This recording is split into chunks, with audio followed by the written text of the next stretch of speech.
안녕하세요, 모카키마님입니다. 오늘은 조금 무거운 얘기를 해야 될지도 모르겠어요. 최근 들어서 닛산 리프 문제가 심각하다고 합니다. 왜냐하면 심각한 결함을 가진 차가 우리 주변에 돌아다니기 때문이죠. 폭발을 한다거나 화재가 발생한다거나 이럴 수 있는 가능성도 내재되어 있다고 하고, 심지어 이 차를 가진 분들의 고통은 이만저만 아니라고 하는데, 어떤 내용이 있는지 실제로 이 차를 운행하시는 분을 모시고서 이 얘기를 들어보려고 합니다. 안녕하세요. 안녕하세요. 저는 신혜리라고 합니다. 리프 차량을 2019년부터 주행 중이고요. 저는 뉴스포터라는 국제 뉴스 채널을 운영하고 있습니다. 해리포터죠, 해리포터. 네, 제 닉네임이죠. 네. 해리포터님 가끔 하다가 제가 온라인에서도 많이 보고 영상에서도 많이 뵙고, 우리나라와 미국 회담하는 거 이런 영상들을 막 라이브로 보내주시기도 하시고, 정말 큰 도움이 됐던 그런 채널이기도 합니다. 우리 모카님께서도 한미 정상회담 이런 거 주의 깊게 보시나요? 예, 당연히 관심 있게 보죠. 네. 왜냐면 그 네. 한미 회담을 어떻게 하느냐에 따라서 우리나라 자동차 산업이 이리 갔다 저리 갔다, 그렇죠. 미국 차가 우리나라에 들어왔다 어쨌다, 맞아요. 이런 일들이 막 벌어지기 때문에 네. 안 볼 수가 없어요. 자동차 관세가 완전 핵심 이슈기 때문에 그것도 그렇죠. 네. 트럼프 형님께서 맨날 이렇게 이슈를 터뜨려 주시니까 저희가 네. 안 볼 수가 없습니다. 자, 아무튼 최근 들어서 닛산 리프가 여러 가지 결함이 있지 않느냐, 이런 얘기가 나온다고 하는데, 이게 무슨 얘기예요? 리프 차량의 배터리가요. 네. 지금 좀 문제가 있는 것 같습니다.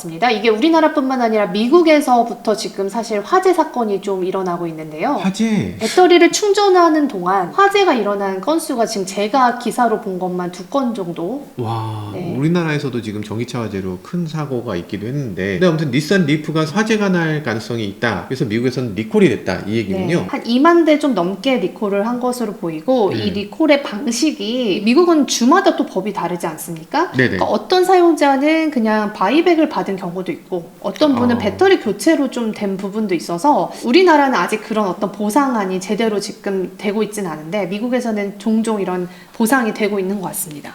바이백이라는 건 자동차를 제조사가 다시 되사주는 거예요. 리콜을 하는 방법을 만들 수가 없으니 그냥 되사주고 그걸 폐차하든지 없애버릴게 라고 하는 게 바이백입니다. 닛산 리프는 배터리 냉각 시스템이 따로 없는 자동차 아닌가요? 맞습니다. 일반 사용자가 그렇게까지 디테일하게 모르는데, 이 리프 차량에는 냉각 시스템이 없기 때문에 충전할 때 굉장히 뜨거워지는 현상이 계속 이제 일어나는 것이죠. 자동차 배터리에 냉각 시스템이 없다는 게 이게 말이 되는 거예요? 진짜 맞게 들으신 겁니다. 차가 만약에 주행하는 동안에는 문제가 좀 적을 수 있지만, 충전하는 동안에는 배터리가 많이 뜨거워질 수 있거든요. 네. 급속 충전도 할 수 있게 돼 있잖아요. 급속 충전 때문에 화재가 많이 났던 것 같아요. 이제 급속 충전 중에 화재가 나요? 급속 충전 중에 화재가 났다라는 기사가 있었어요.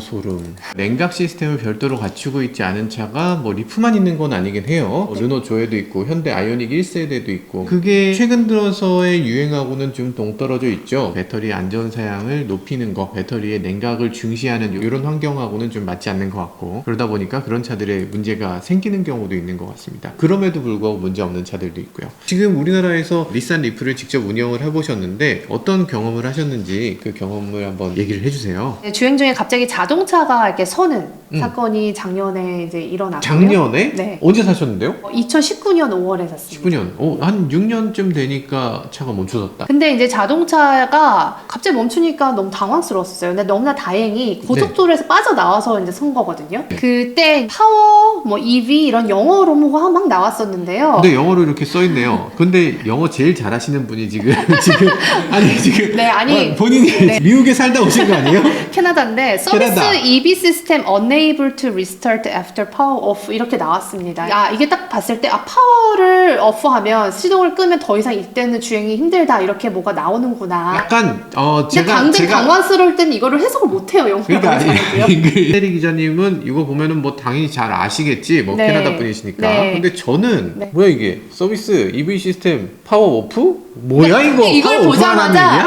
보자마자 시동 끄라는 얘기구나. 네네. 라고 해석하시는 분도 계실 것 같아요. 일단 그런 분도 계실 것 같고, 네. 어쨌든 한글로 네. 써있진 않습니다. 네. 이거 보고서는 네. 차가 일단 섰어, 뭐야 하고 시동 한번 걸어볼 것 같긴 해. 네. 그렇지 않을까요? 네. 그때 이제 저도 당황해서요. 도움을 좀 요청했어요. 그냥 앞뒤로 다 차가 그래도 왔다 갔다 하는 길이니까. 그래서 주민분들이 막 나와가지고 같이 도와주셨거든요. 그리고 나서 이 차를 이제 결국 견인을 해서 서비스 센터에 가게 됐습니다. 최근에 배터리 교체는요 개별적으로 필요한 사람들한테는 연락이 왔습니다. 저한테도 그래요? 변호사실에서 연락이 왔어요. 아, 교체해주고 있나요? 그러니까 교체를 코드가 뜨는 차량에 네. 대해서는 우리가 해줄 텐데 에러 코드가 있습니다. 아, 에러 코드가 화면에 네. 딱 뜨나 보죠? 특정 코드가 뜨는 차량에 대해서는 우리가 배터리를 수리를 해주겠다. 이게 왜 그러냐면요. 소부원에 우리가 접수가 되었기 때문에 분쟁위원회나 이런 데 올라가야 되거든요. 예. 그 전에 닛산에서 이제 이거를 좀 해결하고자 하는 것 같은데 1년이 지나서야 이제 이렇게 연락이 왔고 이게 전체 공지가 아니라 그냥 그 문제로 인해서 소부원에 접수된 사람한테 연락이 좀 가는 상황이라고 합니다. 이 배터리를 교체해준다고 해서 이 문제가 또 달라질까? 왜냐면 이 배터리가 여전히 결함이 있는 그 배터리라면 그 배터리를 다시 제 차에 장착하는 게 싫기 때문에 미국처럼 그냥 차라리 바이백을 해줘라. 사실 바이백이라는 것에 대해서 아마 많은 분들이 여이씨 그거 너무 양심 없는 요구 아니냐? 이렇게 얘기하실 수도 있을 것 같아요. 처음에 내가 3천만 원 주고 차를 샀다면 3천만 원에 이 차를 다시 사가라. 요걸로 들리잖아요. 그런 경우도 있습니다. 제가 이제 네. 미국에서는 레몬법이라는 거에 의거해서 그런 경우도 굉장히 많은데 우리나라는 그런 법이 약하기 때문에 그렇게까지는 못하고 현재 중고차 시세에서 약간 프리미엄을 얹어준 가격으로 바이백을 한다고 알고 있습니다. 중고차 가격 정도로 가져가라. 나름 합리적인 얘기인 것 같기도 해요. 그리고 1년 동안 이 자동차를 사용하지 못했기 때문에 발생한 손해 금액도 분명히 있지 않겠습니까? 볼트가 그런 보상한 패키지까지도 사실 같이 결국에는 해줬거든요. 쉐보레 볼트 리콜할 때는 당연히 보상안과 배터리 교환 근데 이전에 사설 수리했다면 그 보상까지 다. 수리 보상까지. 근데 그거는 원래 리콜 사유에 있어요. 리프 같은 경우 배터리에 문제가 생겨서 그걸 수리하는데 비용이 들었어.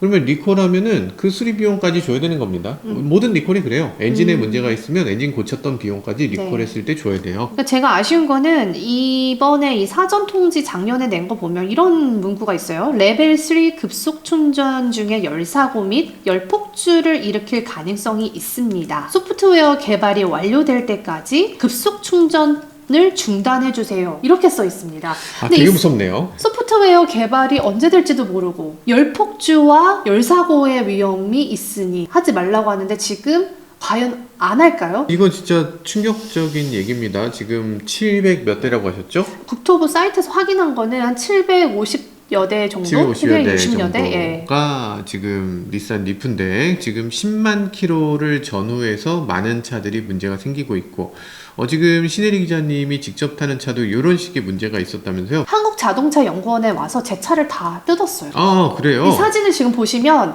배터리가 이렇게 터져가지고 철판이 휘어진 걸 보실 수 있습니다. 아니 이게 어떻게 이렇게 됐지? 배터리를 감싸는 철판이 이렇게 휘어진 게 보이시죠? 휘어있는 상태로 나온 거예요. 그러니까 이게 뜯었더니 이렇게 돼 있더라. 뜯었는데 이렇게 돼 있고 빨간 선이 원래는 일직선이어야 되는 것 같은데 그게 삐뚤빼뚤해졌죠. 다 막 터지고 일부분은 부풀면서. 이렇게 선이 그어져 있었던 네, 것 같네요. 네. 근데 이게 뜯은 게 아니라 이렇게 됐다는 거예요? 이거 너무 충격적인데? 그러니까 커버를 딱 뜯으니까 이렇게 나왔고요. 이 사진을 국토부의 안전연구에서 찍어갖고 그 아래에 뭔가가 흘러가지고 묻은 자국 같은 거 보이시죠? 철판에 묻어있는 거. 이게 전액이 지금 나온 걸로 네, 보이는데 네. 이거는 지금 냉각수도 아니거든요. 냉각 시스템이 없기 네. 때문에 전액이 생 건데 굉장히 고약한 냄새가 나더라고요. 배터리 전액이니까요. 네. 배터리 전액이 새 나올 정도라면은 이건 화재가 바로 났어도 이상하지 그래서 않아요? 저는 이거 뜯자마자 다행입니다. 네, 정말 다행이었구나. 예. 불이 나기 직전 큰일 날 뻔했네요. 상황이었을 수도 있겠다는 생각이 들었고요. 지금 저 말고도 이런 경험을 하신 분들의 사진이 어떤 블로그에도 올라와 있는데 네. 저와 되게 유사합니다. 그리고 지금 리콜 센터에 리콜을 요청한 차주들이 지금 38명이라는 답변을 직접 들었습니다. 누구한테 들으신 거죠? 리토브 산하 리콜 국토 센터. 산하에. 근데 본인이 그 차주라는 걸 증명할 수는 없지 않습니까? 그 38명이? 아니죠. 본인의 차대 번호와 이런 것들 다 등록을 해야지 접수가 그래요? 되기 때문에요. 그럼 이미 38명이고 그렇다는 건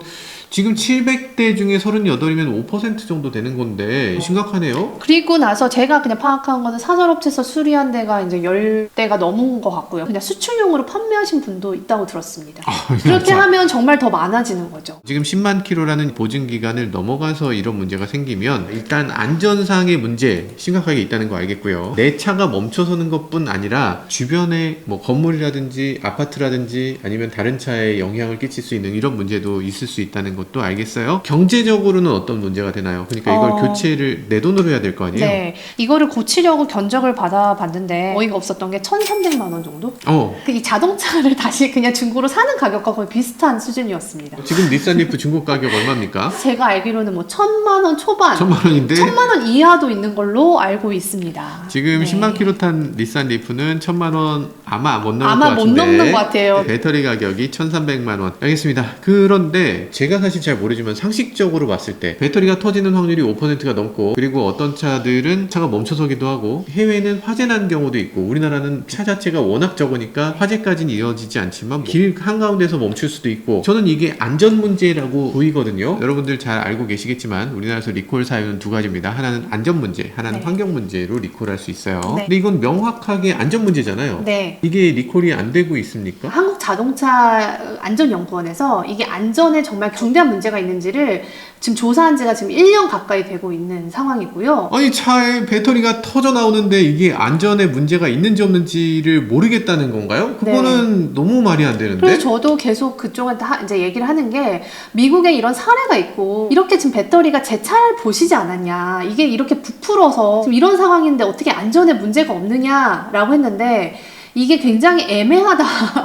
그래서 이렇게 얘기하고, 닛산 쪽에서는 어떻게 저한테 얘기를 했냐면, 서비스 센터에서는 아니 핸드폰도 다 부풀어 있다, 뒤에 뒷면에 배터리는. 아니, 여기 어디 배터리가 어디 부풀었다는 거지? 그러니까 배터리가 부풀었다고 해서 이게 무조건 결함이 있는 게 아니다, 이런 얘기까지 제가 들었습니다. 그러면서 저의 주행 스타일 때문에 이렇게 된 것이 아니냐라는 어떤 또 그런 얘기까지 주행을 들었는데, 어떻게 했어요? 저는 주행을 아주 잘 했는데도 네. 그러니까 그런 식으로 제가 이제 그 얘기를 들었을 때 사실 굉장히 좀 당황했거든요. 일단 네. 배터리가 부풀었다, 그거 자체가 결함이다 라고 단정 짓는 건 조금 네. 이 문제 있을 수 있어요. 근데 네. 그 배터리가 부풀고 또한 거기서 전해액이 새어나왔다잖아요. 네, 그리고 우리나라는 지금 어쨌든 철수하지 않았습니까? 문제가 여기서 나오는 거군요. 철수했습니다. 국토부가 그동안 하는 것들을 보면 자동차 회사들을 불러서 같이 얘기를 나누고, 그 문제는 뭐니? 그걸 어떻게 리콜할 거니? 이런 것도 논의하고, 그러고서 결정하는 건데, 근데 닛산은 가셨으니까 대화할 대상이 없는 거예요. 일본 닛산에 가서 야, 이거 어떻게 된 거야? 제대로 소명해봐. 이거를 해내는 게 쉽지 않은 일이긴 하겠네요. 제가 오죽하면 일본 번역까지 돌려가지고 저의 호소를 담은 편지를 일본에다가 보내기도 했습니다.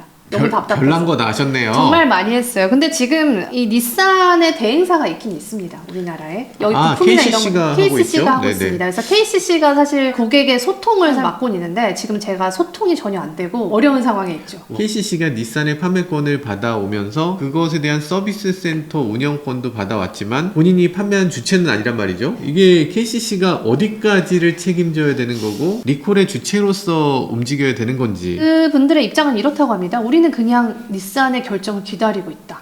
그러니까 이게 근데 보통 저희가 KCC와 같이 사인을 해서 KCC를 통해서 이 자동차를 구매하지 않았습니까? KCC 제가 계약서를 구매했어요? 보면 KCC랑 되어 있거든요. 이게 딜러라는 게 참 묘하긴 합니다. 국산차들은 딜러 제도가 없기 때문에 수입사는 딜러한테 차와 그 모든 권한을 넘겨주는 거여서, 딜러사가 사실 단순하게 차를 전달한다는 의미가 아니라 그것에 대한 책임까지도 어느 정도는 져야 되는데, 리콜은 사실 본사가 해야 될 사안이고, 그 네. 말은 일견 맞긴 하죠. 그렇다고 해서 KCC가 해야 될 일이 없는 건 아니죠. 이 소비자한테 그 차를 팔았고 그 책임을 다해야 되고, 본사가 그것에 대해서 제대로 움직여주지 않으면 그 본사의 그 문제 해결을 촉구해야 되고, 두 당사자가 만나서 대화를 할 수 있는 요청을 했을 때 그런 거에도 적극적으로 나서야지 맞죠. 정비 부분에 있어서도 저는 아쉬운 점이 있었습니다. 10만이 되기 전에 네. 내 배터리가 혹시 문제가 있지 않을까 다들 한 번씩 이제 우려가 되기 때문에 워런티 끝나기 직전에 가서 점검을 많이 받지 않습니까? 예, 저도 최근에 그런 적 네, 있어요. 그런데 KCC에서 정비를 해줘요. 그때 당시에 모든 상황이 배터리가 상태가 좋다라고 떴거든요. 멈추기 얼마 전에 그랬나요? 달 아니면 달 1년 정도? 전 뭐 이렇게 1년도 안 돼서? 네, 이슈가 1년 있을 정도라고 때마다 쳐도, 가서 네. 이제 그 진단기를 물렸을 때 배터리 상태가 분명히 좋다라는 답변을 받았고, 그래서 저희는 더 오래 탈 수 있다고 생각을 했는데요. 배터리가 터진 이후에 진단기를 물렸을 때도 이렇게 보시면 Your score is very high. Good for your battery 이렇게 나옵니다. 터졌는데 터져서 보관 중일 때. 아니 진단기를 물렸는데 지금 보면 진단기가 굉장히 웃깁니다. 배터리가 제대로 작동되지 않는 상태인데도 불구하고 진단기에 물리면 배터리 아주 좋아요 따봉 이렇게 나온다는 거군요. 네, 그 your score is very high. 제가 이 부분을 그 네. KCC 쪽에다 문의를 했어요. 이거는 배터리 용량과 문제가 있는 것이지 용량이 좋다는 거다. 또 이렇게 말을 하시더라고요. 아 배터리가 물리적으로는 터졌지만 용량은 괜찮아. 근데 이게 용량만 이렇게 측정한다는 게 소비자로서는 알 길이 없지 않습니까? 저건 약간 문구를 봤을 때는 배터리 헬스 체크거든요. 네, SOH라고 하더라고요. 예, 네. SOH를 측정하는 건데 오로지 배터리의 양만 측정하는 걸로 되어 있었다. 소비자들은 혹시나 염려돼서 받았는데 베리굿이라고 뜨면 안심을 하고 가지 않습니까? 배터리가 정말로 차를 멈춰 세우기 전에는 네. 배터리에 문제가 있는지 없는지를 진단기를 물려서 측정할 수밖에 없잖아요. 진단기를 물렸을 때 문제가 있다고 하면 배터리를 교환해 줬어야지 맞는 건데 이게 오케이라고 하니까 그냥 넘어간 거 아니에요? 그렇죠. 그 전에라도 혹시나 뜯어봤으면 뜯는 비용만 100만 원을 요구하거든요. 배터리 누가 뜯어봐요. 혹시라도 내 배터리 문제 있나? 그러고서 네. 배터리 내려갖고 뜯어보고 다시 조립해갖고 네. 넣는 그런 사람이 어디 있어요? 최근에 이런 사례 때문에 일부 차주들은 뜯어보신 분들 계시더라고요. 아 진짜 뜯어봐요? 네, 네. 닛산 차주들은 자기가 뜯어본다고 100만 아니 원 내서? 이 사건이 공론화 좀 되고 나서 카페 같은 데 계속 나오니까 아, 하긴. 불안해하셔서 10만 전 분들은 뜯어보셨대요. 아 불이 날 수도 있으니까. 네, 근데 진짜 이렇게 터지고 약간 좀 이렇게 휘틀어지고 했는데 결함으로는 또 볼 수가 없다는 게 닛산의 입장이었던 것 같아요. 사실 배터리라는 게 뭐 잘 사용하면 정말 안전한 물건이지만 잘못 사용하면은 좀 문제가 있잖아요. 특히 자동차 배터리는 쌓여있는 에너지의 양이 너무 크기 때문에 화재가 나면 이건 걷잡을 수 없게 되는데 배터리가 부풀어서 터져 나와 있는 차들 그걸 그냥 괜찮아요 타세요 라고 얘기한다는 건 이건 너무나 잘못된 대응 방식이라는 생각이 들고 국토부는 도대체 뭐 하는 기관입니까? 네. 이런 상황에서 이걸 리콜을 해주지 않는다는 건 네. 일단 그래서 제가 화재가 나면 그때서야 해주실 거냐 그러게요. 반문을 했습니다. 제 자동차를 두 눈으로 이렇게 다 터진 걸 보고도 부풀어 오른 걸 보고도 지금까지 아무 대응을 안 하고 있는 국토부에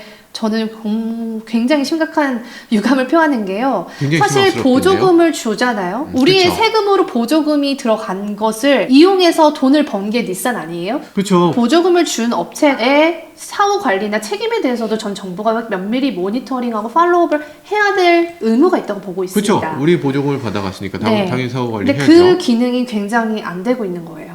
사후 관리가 전혀 안 이루어지고 근데 있다. 저는 이게 수의 문제라고 생각합니다. 이게 현대나 기아였으면 좀 다르지 않았을까. 이게 너무 모수가 적어서 힘이 없는 게 아닌가라는 굉장히 아쉬움이 큽니다. 배터리가 어쨌든 팽창하는 문제, 이 안에 전해질이 나오는 문제, 요거는 저는 심각한 문제라고 생각되는데 국토부에서 리콜을 하지 않는 이유는 거기 계기판에 나타난 그 글씨가 문제였던 것 같아요. 국토부에서 예외 없이 리콜을 딱 때리는 상황은 자동차가 가다가 갑자기 길에서 딱 멈추는 거예요. 그건 리콜합니다. 네. 국토부의 근거는 이게 차가 갑자기 멈추는 건 아니지 않느냐. 어느 정도 가다가 멈추니까 이거에 대해서 리콜까지 하는 것은 어렵다. 정확히 그 지점을 지금 계속 어필하고 있다는 그거죠. 사실이었어요. 배터리가 터질 가능성이 굉장히 높다라고 하면 이 부분은 당연히 리콜 대상이 돼야지 맞고 네. 이런 차가 한 대면 모르겠는데 여러 대가 계속 이런 일이 발생하고 있다면 리콜 조사 분명히 이루어져야 되고 리콜까지 이루어져야 된다고 생각됩니다. 이게 소프트웨어 리콜로 해결이 될 수가 없는 문제다라고 한다면 바이백 당연히 해줘야죠. 어떤 분들은 얘기하실 겁니다. 바이백이라는 게 너무 가혹하다. 차 한 대에 1,000만 원이 넘는 건데 어떻게 모든 차에 바이백을 하느냐 말이 안 된다라고 할 텐데 예전에 닛산 같은 경우는 바이백을 한 경우가 있긴 합니다. 캐시카이 같은 경우는 환경 문제가 생겼을 때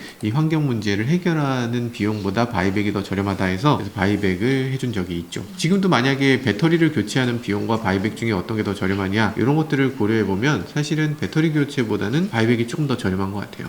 모든 가능성을 열어놓고 해결을 해줬으면 하는 바람입니다. 이제 집단 소송 하신다고요? 네, 이제 계획을 하고 있는데요. 지금 1년 가까이 급속 충전을 이용하지 못해서 네. 지금 아예 차량의 원 기능을 이용하지 못한 소비자들이 많아지고 있지 않습니까? 이런 분들의 피해에 대한 보상을 저희가 민사를 통해서 좀 해보려고 합니다. 저희가 많은 분들이 모일수록 좋기 때문에 혹시 리프 차량을 가지고 계시는데 이 민사 소송에 같이 좀 참여를 하겠다라고 생각하신 분들 저한테 이메일 주시면 변호사님과 같이 검토해서 액션 플랜을 짜도록 하겠습니다. 네, 여기 이메일 지나가고 있습니다. 네. 자, 혹시 더 하실 말씀 있으신가요? 우리나라 국민만 이렇게 부당함을 당하지 않도록 정부가 좀 대변을 해주면 좋겠다는 생각이 듭니다. 알겠습니다. 네. 여러분들의 지하주차장에도 닛산 리프가 있을 수 있습니다. 네. 이거 언제 터질지 모르는 시한폭탄 같은 존재일 수도 있어요. 정부가 이런 것들을 신경 쓰지 않으면 누가 이걸 신경 쓰고 누가 해결을 할 수 있을까 싶은 생각이 듭니다. 정부가 적극적으로 나서서 해결해 주시기를 바라봅니다. 지금까지 저는 모카 김한용이었습니다. 네, 지금까지 저는 해리포터 신혜리였습니다. 네, 감사합니다. 김한영의 모카 소차의 이야기 세상은 넓어 차들은 달려가지 하나 둘씩 펼쳐지는 차의 모험 바퀴 아래 세상은 무궁무진해